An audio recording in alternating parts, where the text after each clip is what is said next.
Good morning, खुलुमबाय welcome back to माय YouTube channel. आंहा दिनैनि सारजों मोनसे जायगायाव थांनो नागिरदों लोगोफोर। आं देखायलांबाय थानोसै दिनै मा मा मोनजायो, बबे जायगायाव थांनो नागिरदों। देलायखाबाय नै पार्पल नै धुरासाबो जोंना टिभिसो नायखावगासिनो। सानदे नालाय नै थं जानानै दं। ओंखाम एसे जानानै लाखाबाय थांनोसै। मा जायगायाव थांगोनथाय दा देखायलांबाय थानोसै लोगोफोर। ओंखारबाय जोंहा थांनोसै सेरफांगुरियाव गासैबो। ओरैजाय सार्स दा जों थांनोसै।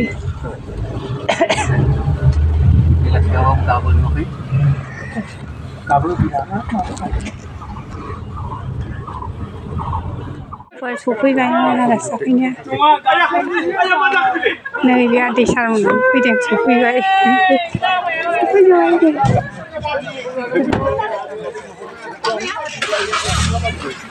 आदैमोना लामाया जि मोजां नुखादों।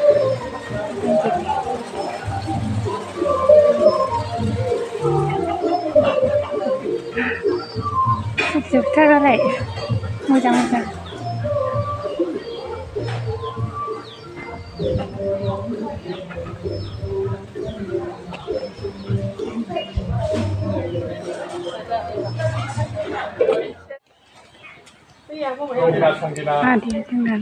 बयखौबो नुनानै गोसोआ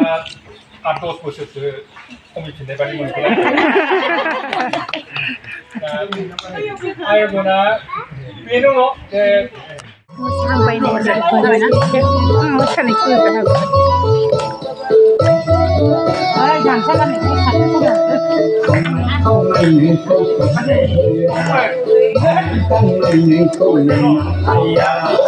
दाखालि संक्रान्तियावबो फिसालानि लोगोफोर माबा मोसानो गोरों गथ'फ्रा बोराय बुरि फैदों। ना हिनजावानो जेनो ना हौवायानो जेनो ओरैबायदि मोजां मोसानाय।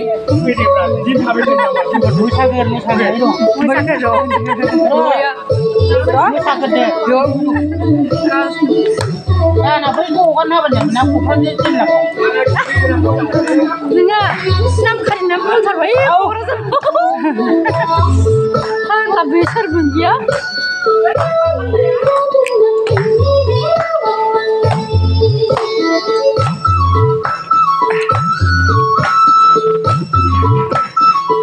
नैबेलाय सिनेमा एक्टर जाथारो।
Hãy cari dusin ada ini.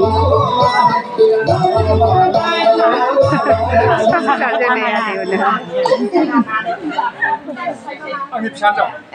दे मोजां मोसायोना जोंबो बिदिनो बायदोना सिदार मोसाथारमोन गोदो उन्दैनिफ्राय फ्रक गाननायनिफ्राय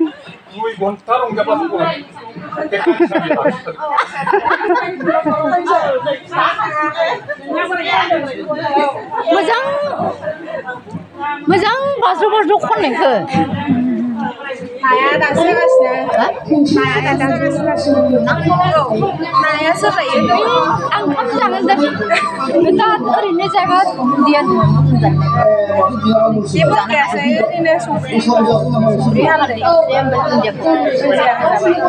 थावाबो बारा नङा थावखौनो होबावाखै आं ओरैनो गावनि माबाजों रुदो ओमफ्राय बिदै एसे जायो आं न'नि मानसिखाय सम बिसोरखौ माबा फंबाय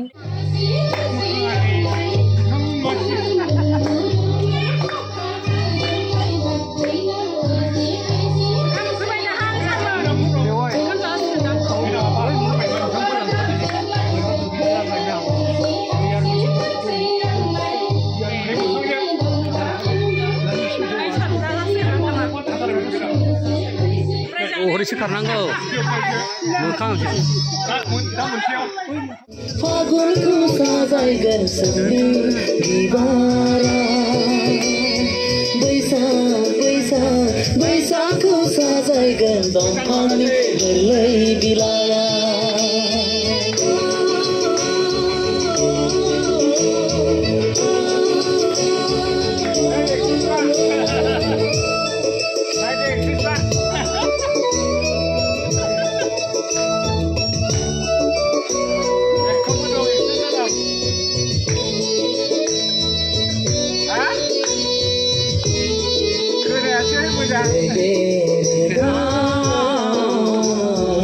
आगरजों एरफबनाय नों लानाय फास्राया रुमबांबा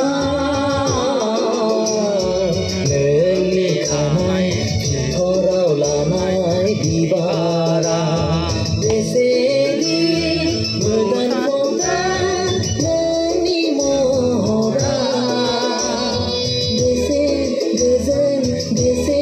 सुदेम देग्लायनि बैसागुआ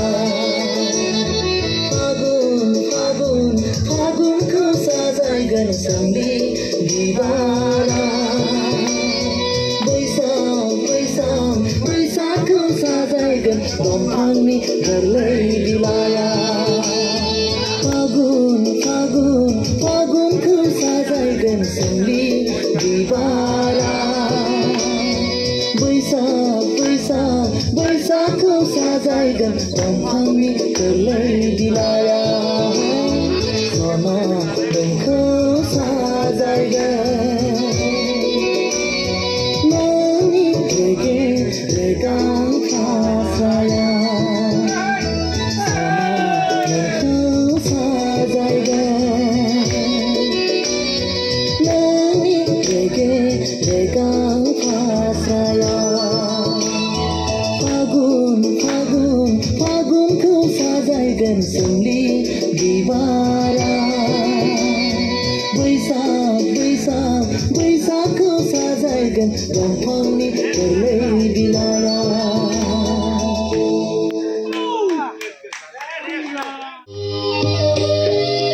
आगैलो नैबे बैसागु बागेथोंसै आगैलो दैलांनि बेथनखौ लाग्रोनोसै जानाय नंलालै गोसो थोनायल' जों जानाय नंलालै एदावबाय थानायल' जों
Sona Maya Saya mau sakit dong bayi itu ada.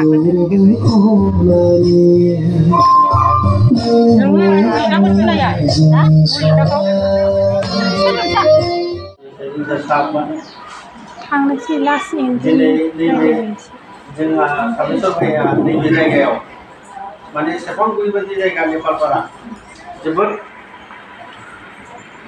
नेपालपारा होननानै गाबज्रिबा जों गोसोखौनो जोबोद गोजौ मोनो बेखौ बयबो नोंथांमोना मिथिनांगौ थारमाने इयुननिफ्राय सासे जोंहा एमबिनि सासे गथ' ओंखारलांगोन बिनि थाखाय जोङो गोसो फोरदाननानै एखेबारे माने नेपालपारा होननानै बुंबानो गोसोआ गुवार जायो जोंना बेनिफ्रायनो जोंना नेपालपारा गामिनिफ्रायनो सासे अफिसार ओंखारलांदों बे जोंनि थाखाय जोबोद गोजोनथाव बाथ्रा दिनै जोंहा दादा सामेसरा लेंहरनानै जोंखौ दैबादि फुजिबाय बैसागु जोबाखैब्लाबो बैसागुनि समाव जोंहा दादाया लेंहरनानै जिबादि गोजोन होबाय बा दादाखौ हयथ' जों गोजोन होनो हायाखैमोन जानो हागौ जा हागौ जों जेरै हागौ बेबायदि फैनानै एसे जा हागौ हानाय बेखौ जोङो गोजोनग्लाय होनो नाजाबाय दा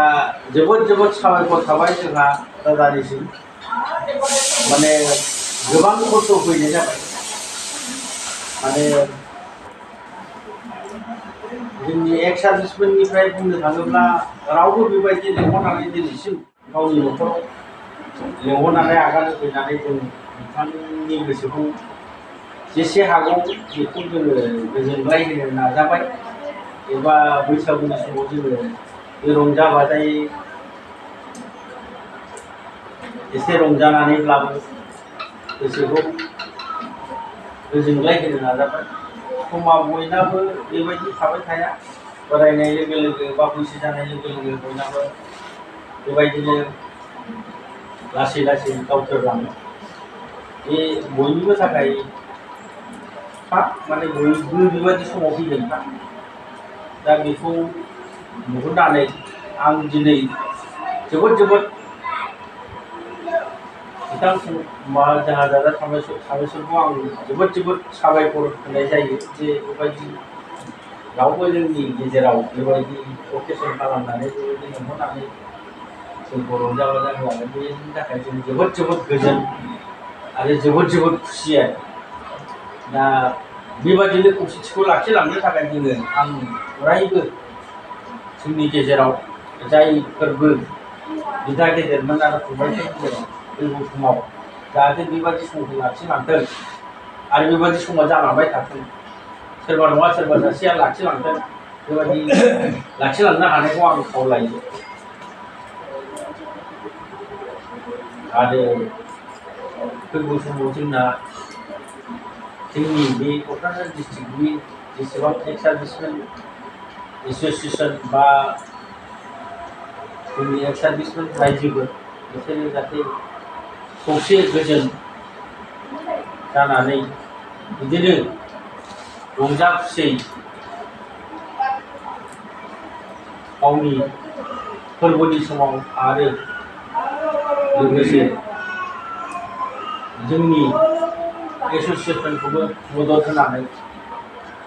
गोजोनै गोजौ थाखोआव दावखोलांनो हानायखौ आं बेखौ बयबो जोंनि एस'सिएसननि मानगोनां आंनि समाव बैसोआ आरो अफिसारफोरखौ आरो लोगोसे आंनि आदामोनखौबो आं खावलायो जाहाथे बेबायदिनो जाहाथे दावगालांनो हाथों जोङो भबिष्यतआव जाहाथे जोंनि इयुन फोलेराबो इयुन जोलैयाबो जाहाथे बेबायदि नैबे जिनिसखौ लाखिलांगोन होमबा जोंहा इन्जय खालामबाय जोङो थांनायाव सारा आंखौ फंनैसो बिबुंथि लाखिनो थिननायखाय आङो गसंनायाव आं मा बुंबावनो गासैबो आदाबाजि जायनाखि आंजों लोगोसे फैफानाय बिसोर ज' जानानै आदाबाजिखौ आङो एकदम मानगोनां आखाइ खबजबनानै खुलुमनाय थाबाय आरो गथ' फिसाफोरखौ आशीर्बाद होनाय थाबाय बयनिबो जानानै बेनिफ्राय जोबखांनायाव आङो मोनसे गुरै खावलायहरनो लुबैदों थांनायनि सिगां मेथाइ दोंसे दामनानै जाय मोसानानै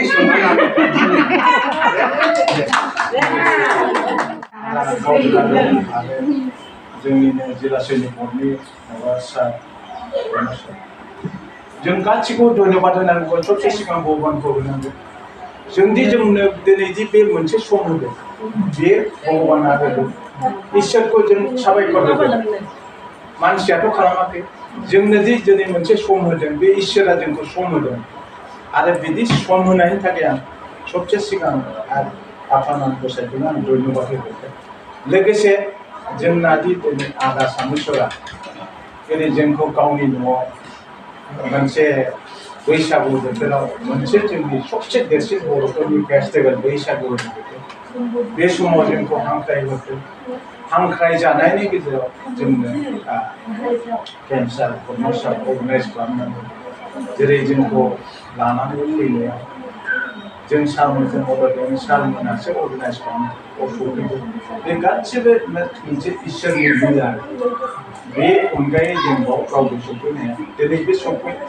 बेफोरबायदि आदा सामेश्वरनि न'आव हांख्रायनायाव सफैनायनि थाखाय आदा आफा गसाइखौबो आं बेखौ धन्यबाद होयो जोंखौ सफैनाय सबसे सिगांनि आं बेखौनो बिनि सिगांनो जोंना जिल्ला सैनिकफोरनि वेलफेयार अफिसार दंना कमिसनार जोंनि थाखाय मोनसे अबदान माने जाय जिनिसा जोंनो गोनांथार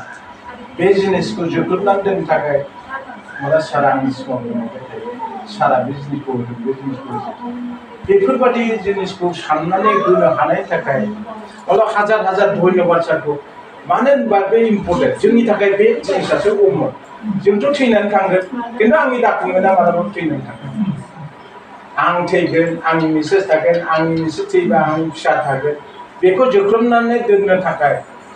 आदाया साननो रोंनानै दिनै सानै हनैदि बेखौ जोंनि मोनसे एसोनाव जोंनो बिदि मोनसे माने जोबथेग्रा जिनिस जोबथेसालि बादि बेखौ दोननो थाखाय जोंनो गिफ्टआनो होनदों डनेटआनो होनदों बेफोरबायदि सानै हनै दोननो सानै हनै जुदि साननो हानानै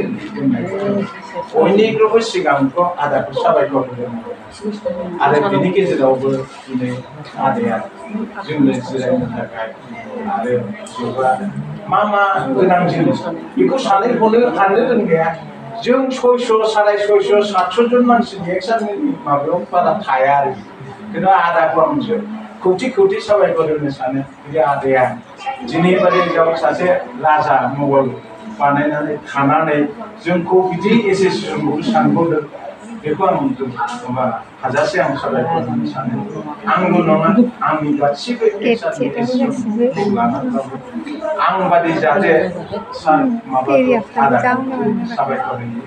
बिदि साननो रोंनाय आरो हनो रोंनाय मानसिखौ सब समाय जों आखायाव लानानै मोनसे नङा जिखुनु फांसनफ्राव आदाखौ लेंहरनांगौ आदामोननि जेनेबा बिसोरखौ सानै हनै माबाफोर बाथ्रा दंबा बिसोरखौ साननो गोरों मानसिखौ जों लाफानानै खामायनायाव जोबोद गाहाम दा आं ओंखायनो आदाखौ हाजासे साबायखर जानाय लोंनायनि थाखाय नङा आदा सारा आंखौ बुंदो दे सारा जोंखौ इन्जय खालामनो लिंहरदों आरो आं हारसिं थायो खिन्थु एजेड जायोबा मानसिया इन्जय नांगौ दिनैनि इन्जयखौ दहाय होनखादों 10 बोसोर आं उन्दै जाबाय होननानै सारा बिराद खुसि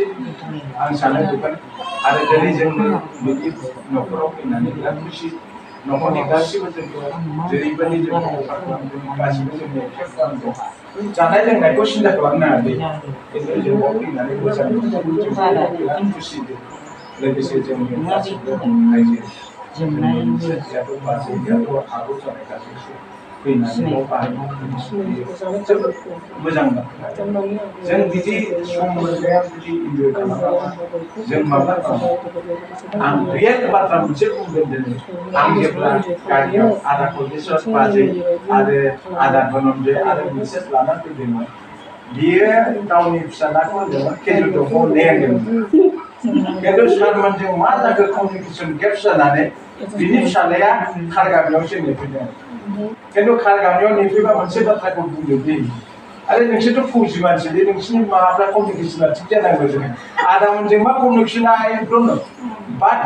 बिनि फिसाया मोनसे बाथ्रा बुंदों आं बिराद मोनसे गोजोनदों आरोखि आं बे बाथ्राखौ खिन्थानोसो आं बै सिगांनि बाथ्राखौ बुंलांदों आरो नोंसोर बिदि मोनसे समाय मोनदों बोराय बुराय समाव खुसि जादों रंजादों बाजादों नोंसोर मानो दुखुनो बाजैया गाबदोंमोन बे बाथ्राखौ फिसालाया बुजियोबा होनबा जों बेसेबां खुसिबा नोंसोर बाव इन्जय खालामदों आंहा जेनेबा आंथ' फरायनायाव थाङा आं गुवाहाटियावसो थांगोन बाजै गाबनायखौ आरोखि खिन्थु सासे गथ'आ बिदि बुजियोबा जोबोद मोजां बाथ्रा आरो जोंनि दा जों इन्जय खालामनांगौ सम मोनोबा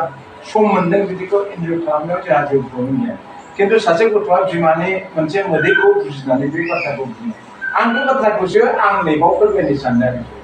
जोंनि गथ'आ एखमबा जों बायहेरायाव थाबा बिदिनो माबा जायो खिन्थु जोंखौ बुजियो आरो दे बिसोर थाथों जोंहा सम दं होननानै थिग बिदिनो सार दिनै जों मोनसे समायना न'खराव फैबाय आं बेखौनो बार बासायखौ आरो लोगोसे गाव जेसेबां दस्रा माबा गैया नोंथांनि बयजोंबो फोरमायना होनाय जाबाय आरो सामेश्वर आरो बाजै आरो न'खरनि गासिबो बिहामजो गथ' फिसौ जेरैबायदि जोंखौ मोनसे गावनि समायखौ खहा खालामनानै जों जोथोन खालामनो थाखाय आं गासिनिबो जानानै आरो सामखौ बिसोरखौ बेबायदि समाय इयुनाव बिसोर जाहाथे जोंनि मोनसे फिउचारखौ बिसोरनो साननो हाथों आंनि सायाव दा सम्मानीय जोंनि प्रेसिडेन्टआ सार साहाबनिसिम खुलुमनाय थाबाय देरसिनफोरनिसिम आरो दुइसिनफोरनिसिम थाबाय जा हक दिनैहाय बांलानि गोदान बोसोराव जे बेबायदि जागा सोंगा आंनि न'खराव आयजन जागोन बा खालामनो हागोन आसा गैयामोन थेवब्लाबो सारमोननि साननाय हनाय फोथायनायखौ आंबो फोथायनानै आसा लानानै बे आयजनखौ खालामनाय जाबाय जाफुंसार होफैनायनि थाखाय बयनिसिमबो हाजार हाजार अननाय साबसिनै थाबाय मोजाङै मोजां थांनानै थायोब्ला सामाजिक खालामनांसिगौ जाहाथे जोङो संसारखौ बारहोलांनो हायो जागा सोंगा बे एरियानि बा बयखौबो नुसारहोनो हायो बे एक्सारसाइसनि गेजेराव माबायदि दंनायाथ' बेवहाय लखपति खरपतिनि हिसाब गैया थेवब्लाबो जोंनि कपारेसन जोंनि अनलायनाय जोंनि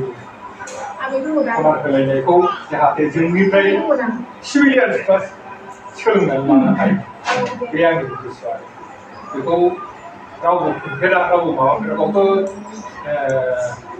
बायदिसिना एस'सियेसन दङ सेनियर सिटिजेन एस'सियेसन दङ गासिबो सौबाबनानैनो सेस 80,000 90,000 पेन्सन लायो थेवब्लाबो सानसे रंजाना सानसे बाजानो सानसे मन'रन्जनखौ गावनि खालामनायनो लेंथुमबायब्लाबो जाया दा बेखायनो आङो जोबोद गोसो सिंजों गोजोननाय आरो माबा बोराय होलां माबा रंजा बाजा खालामनो गोसो जानाय माबायदि जालांखो गोदो बेबायदि मोनाखैमोन फुजाव बांसिन आंहा बिसावनि फिसा फैनानै गोसोआ आरो एकदम दामो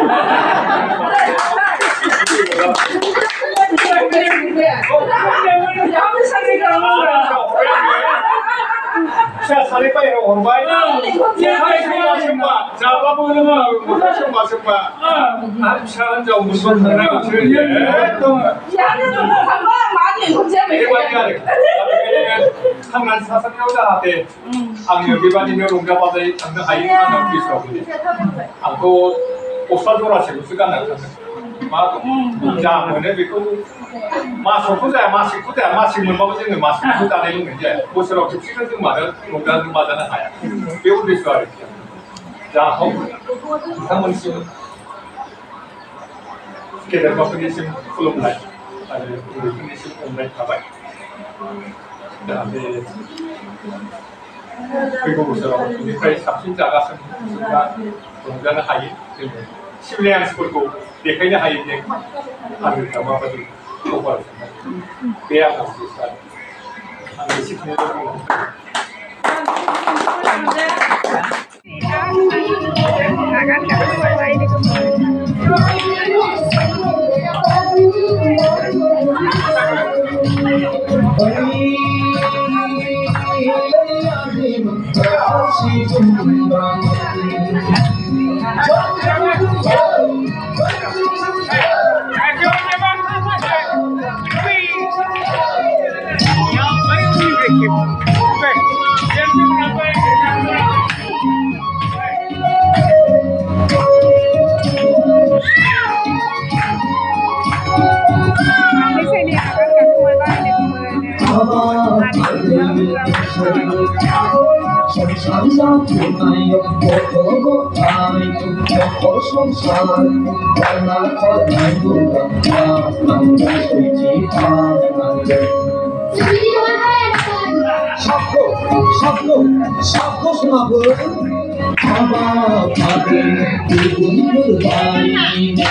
subscribe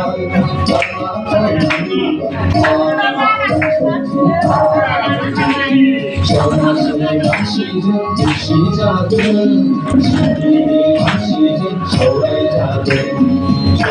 Ghiền Mì Gõ để không bỏ lỡ những video